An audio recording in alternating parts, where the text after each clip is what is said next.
Cinta Sang Pewaris. Lanjut lagi, jangan lupa like, komen dan share cerita ini ke media sosial yang sahabat punya. Terima kasih.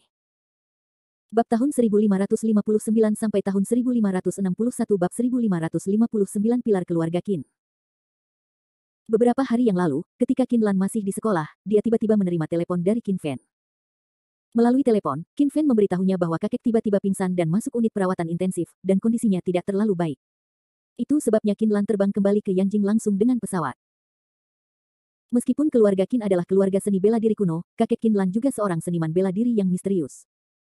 Namun usianya sudah 90 tahun, bahkan seorang ahli bela diri di usia ini pun akan mengalami berbagai masalah pada tubuhnya.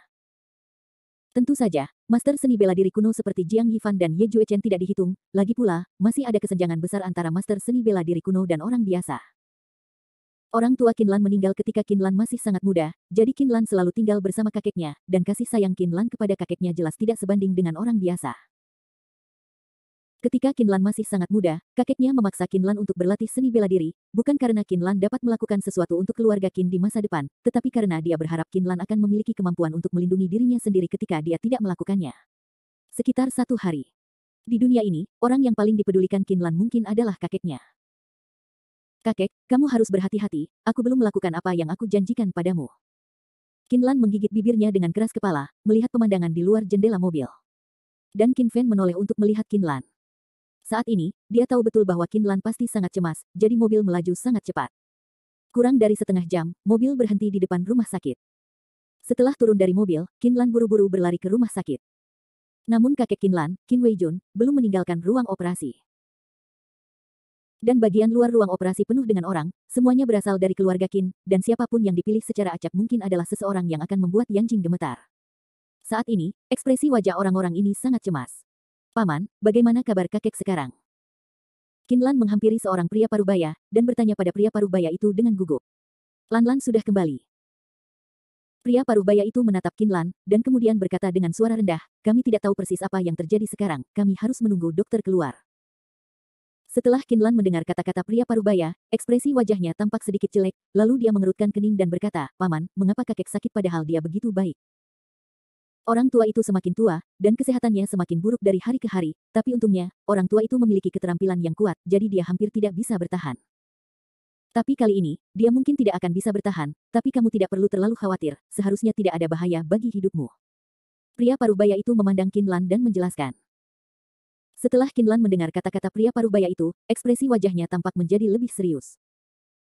Meskipun pria parubaya mengatakan ini dengan sangat halus, Qin Lan sebenarnya memahami arti pria parubaya itu.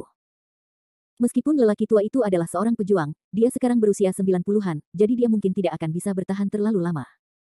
Kakek, kamu harus bertahan, aku belum memenuhi keinginanmu. Melihat lokasi ruang operasi, Qin Lan tidak bisa menahan diri untuk berdoa dalam hati. Di depan ruang operasi sebuah rumah sakit di Yanjing. Semua orang di keluarga Qin berdiri di depan ruang operasi dan menunggu.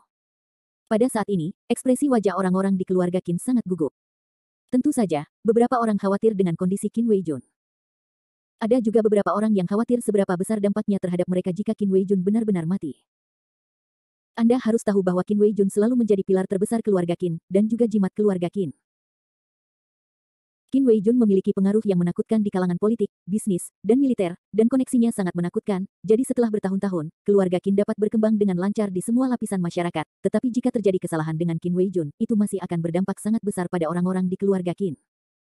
Orang-orang ini semua khawatir kepentingan mereka akan terpengaruh, tetapi sebenarnya hanya sedikit orang yang peduli dengan kesehatan Qin Weijun. Qin Lan berdiri di depan pintu ruang operasi dengan ekspresi sangat gugup di wajahnya. Dia mungkin salah satu dari sedikit orang yang sangat peduli dengan tubuh Qin Weijun. Setelah waktu yang tidak diketahui, pintu ruang operasi akhirnya dibuka dari dalam.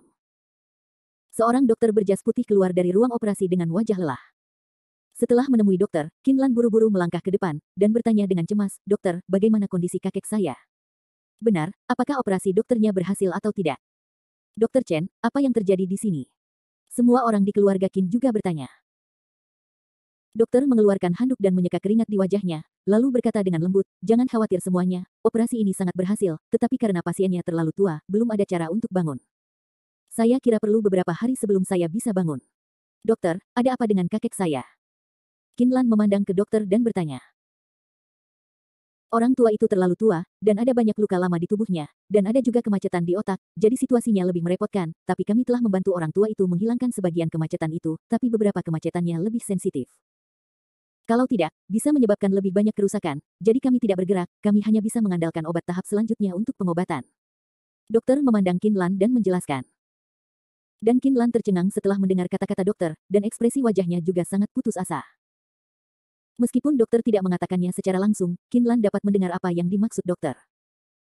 Jelas sekali bahwa Qin Weijun tidak akan bisa hidup lama dalam kondisinya saat ini, jadi meskipun operasi kali ini berhasil, itu hanyalah rencana untuk menunda serangan. Tidak ada metode yang bisa menyelesaikan masalah secara mendasar. Semua orang boleh masuk dan menemui orang tua itu nanti, tapi usahakan jangan menemui terlalu banyak orang, dan jangan mengganggu istirahat pasien. Dokter melontarkan kalimat ini kepada semua orang dengan wajah kosong, lalu berbalik dan pergi. Saat ini, ekspresi wajah semua orang di keluarga Qin sangat jelek. Lagi pula, jika sesuatu terjadi pada Qin Weijun, itu akan berdampak buruk pada keluarga Qin. Setelah beberapa saat, semua keluarga Qin memasuki bangsal.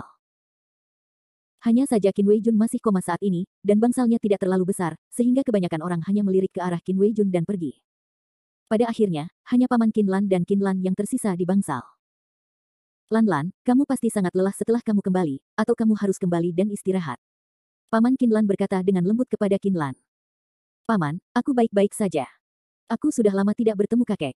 Biarkan aku tinggal di sini bersama kakek hari ini. Jawab Qin Lan lembut. Pria paruh baya itu sangat menyadari hubungan antara Qin Lan dan Qin Weijun, jadi setelah menarik napas dalam-dalam, dia berbalik dan berjalan keluar bangsal tanpa berkata apa-apa. Akhir bab ini. Bab 1561 Bab 1561 sisi lain. Setelah Fendi Zanders mengetahui bahwa Qin Lan baik-baik saja, dia berhenti menelepon Qin Lan. Dan Zhou Mengmeng perlu waktu untuk menemukan Wei Xiaotian, jadi Fendi Zanders tidak terburu-buru. Karena Fendi Zanders belum pernah ke klub Huatian akhir-akhir ini. Jadi Fendi Zanders merasa tidak ada yang bisa dia lakukan sekarang, jadi dia harus pergi ke Clubhouse Huatian untuk melihatnya. Fendi Zanders pergi ke Clubhouse Huatian. Meskipun Fendi Zanders sudah lama tidak berada di sini, bisnis klub Huatian masih berkembang pesat di bawah manajemen Xia Wanqing. Tentu saja, ini juga karena tamu kelas berat yang diundang Fendi Zanders ke upacara pembukaan. Setelah Fendi Zanders memasuki klub, dia menyadari bahwa dia sudah lama tidak berada di sini. Banyak pelayan baru yang bahkan tidak tahu siapa dia, dan mereka bahkan tidak mengizinkan Fendi Zanders masuk. Pada akhirnya, tidak mudah untuk bertemu dengan seorang pelayan yang mengenal Fendi Zanders, dan dia membawa Fendi Zanders ke klub Huatian. Setelah memasuki Clubhouse Huatian, Fendi Zanders langsung pergi ke kantor Xia Wanqing, dan mengetuk pintu dengan sangat hati-hati. Masuk. Suara Xia Wanqing terdengar. Fendi Zanders masuk ke kantor Xia Wanqing sambil tersenyum. Saudari Wanqing, sudah lama tidak bertemu. Fendi Zanders berteriak pada Xia Wanqing sambil tersenyum. Setelah mendengar kata-kata Fendi Zanders, Xia Wanqing tidak bisa menahan diri untuk tidak menatap Fendi Zanders, dengan ekspresi terkejut di wajahnya, dan berkata dengan lembut, Bos Zanders, kamu masih ingat bahwa kamu memiliki klub. Saudari Wanqing, ada beberapa hal yang harus saya selesaikan beberapa waktu lalu, jadi saya tinggal bersama Xiang Jiang sepanjang waktu. Fendi Zanders menjelaskan dengan rasa malu. Xia Wanqing berdandan sangat cantik hari ini. Dia mengenakan t-shirt ketat berwarna hitam yang memperlihatkan tulang selangkanya yang sempurna, sedangkan di bawahnya ada celana pendek denim dan sepasang sepatu hak tinggi. Terbaik. Tuan Zanders memiliki banyak hal yang harus dilakukan, instruksi apa yang Anda miliki untuk datang ke sini hari ini? Xia Wanqing bertanya dengan ringan. Instruksi apa yang bisa saya berikan? Saya hanya ingin bertanya apakah Anda mengalami masalah di sini. Fendi Zanders menjawab sambil tersenyum. Saya tidak punya masalah apapun di sini. Xia Wanqing menggelengkan kepalanya dengan ringan. Bagaimanapun, Xia Wanqing telah mengelola Clubhouse Huatian selama bertahun-tahun. Jadi meskipun bosnya diubah, itu tidak akan berdampak apapun pada Xia Wanqing. Tidak apa-apa. Fendi Zanders mengangguk sedikit, lalu melihat Xia Wanqing dari atas ke bawah, dan berkata sambil tersenyum, Saudari Wanqing, Anda telah bekerja di klub Huatian kami selama bertahun-tahun, apakah Anda memiliki perasaan terhadap tempat ini? Tentu saja ada. Xia Wanqing sedikit mengangguk. Senang rasanya memiliki.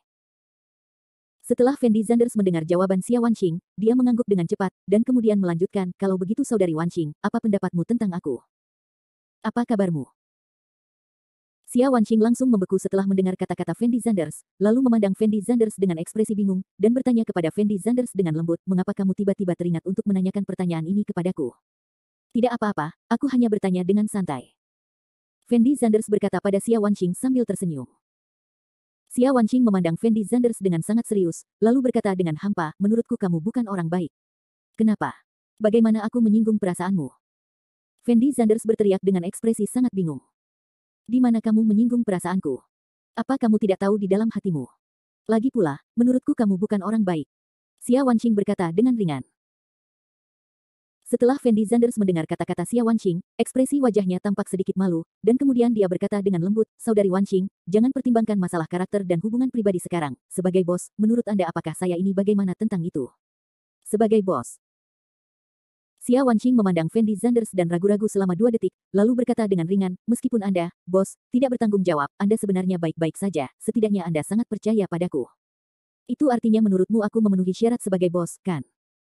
Fendi Zanders bertanya pada Xia Wanqing dengan penuh semangat. Apa yang kamu coba katakan? Xia Wanqing mengerutkan kening dan bertanya pada Fendi Zanders dengan ekspresi bingung.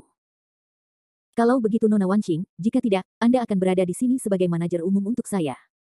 Saya akan memberi Anda sebagian sahamnya ketika saatnya tiba. Bagaimana menurut Anda? Fendi Zanders benar-benar tidak dapat menemukan siapapun yang dapat menggantikan Xia Wanqing, dan bahkan jika dia menemukan Fendi Zanders, dia masih berpikir bahwa Xia Wanqing adalah yang paling cocok untuk posisi manajer umum klub Huatian, jadi Fendi Zanders tidak berniat untuk melepaskannya. Xia Wanqing pergi saat ini. Begitu Xia Wanqing pergi, Fendi Zanders pasti akan rugi. Saya tidak peduli dengan masalah ini, Anda harus pergi ke Liu Qing untuk membahasnya. Xia Wanqing menjawab dengan ringan setelah memahami maksud Fendi Zanders. Saudari Wanqing, kamu adalah kamu, dan Liu Qing adalah Liu Qing. Mengapa kamu berdiskusi dengannya tentang masalah di antara kita berdua? Katakan saja apakah kamu ingin tinggal di sini atau tidak. Jika kamu merasa tidak puas dengan perlakuannya, kamu bisa menyebutkannya kepadaku sekarang, selama aku bisa melakukannya, aku pasti akan melakukannya. Fendi Zanders berkata kepada Xia Wanqing dengan nada yang sangat serius. Bocah Zanders, kamu sangat tidak jujur sampai-sampai kamu memburuku saat aku tidak ada. Tetapi pada saat ini, suara seorang wanita tiba-tiba datang dari kamar tidur Xia Wanqing. Fendi Zanders secara naluriah membeku sesaat setelah mendengar suara ini. Dah. Lalu, terdengar suara sepatu hak tinggi menghantam tanah. Liu Qing keluar dari kamar tidur dengan anggun mengenakan rok pendek putih dengan pinggul. Hari ini Liu Qing berdandan sangat cantik, terutama kakinya yang indah, bisa dikatakan yang terbaik dari yang terbaik, langsing, putih dan lurus. Di dunia ini, tidak ada kaki wanita yang semenarik kaki Liu Qing. Hanya saja Fendi Zanders sedang tidak mood untuk menghargai hal-hal tersebut saat ini, karena dia bahkan tidak tahu bahwa Liu Qing ada di kamar tidur Xia Wanqing. Bocah Zanders, kamu sangat berani, kamu bahkan berani merebut bangsaku. Liu Qing menghampiri Fendi Zanders dengan sepatu hak tinggi, dan meneriaki Fendi Zanders dengan ekspresi marah. Mengapa kamu di sini? Fendi Zanders bertanya pada Liu Qing tanpa daya. Saya bebas untuk datang dan bermain dengan Wanqing, bukan? Liu Qing menjawab dengan mulut kecil, dan kemudian melanjutkan, saya baru saja mendengar apa yang Anda katakan kepada Wanqing, bagaimana Anda berencana memberikan kompensasi kepada saya, beritahu saya. Apa yang harus saya berikan kompensasi kepada Anda? Fendi Zanders bertanya sedikit tanpa berkata-kata. Apakah kamu tidak akan memberiku penjelasan atas fakta bahwa kamu diam-diam menggali tembok di belakangku? Liu Qing bertanya pada Fendi Zanders. Penjelasan apa yang kamu inginkan? Fendi Zanders bertanya dengan ekspresi tak berdaya.